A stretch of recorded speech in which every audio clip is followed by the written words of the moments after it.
ലോകത്തിലെ ഏറ്റവും വലിയ ജനാധിപത്യ രാജ്യമെന്ന് നമ്മൾ അഭിമാനം കൊള്ളുന്ന ഇന്ത്യയിലെ വിദ്യാർത്ഥികളുടെ അവസ്ഥയാണ് നിങ്ങൾ ഈ കാണുന്നത്.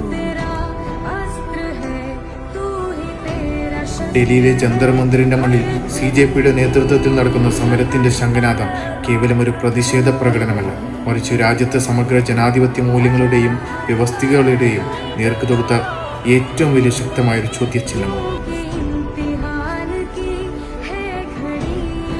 തലമുറകളുടെ സ്വപ്നങ്ങളും രാജ്യത്തിൻ്റെ നാളത്തെ പ്രതീക്ഷകളുമായ വിദ്യാർത്ഥി സമൂഹം തങ്ങളുടെ അടിയന്തര നീതിക്കായി ഡൽഹിയുടെ തെരുവീഥികളിൽ പോലീസിൻ്റെ നരനായാട്ടം കൊണ്ട് ചോരയിൽ കുളിച്ച് സമരവീര്യം ചോരാതെ മുന്നോട്ട് നീങ്ങുമ്പോൾ നമ്മുടെ രാജ്യത്തിൻ്റെ ഭാവിക്ക് വേണ്ടി അവർക്ക് വേണ്ടി ശബ്ദിക്കേണ്ടത് അനിവാര്യമാണ്.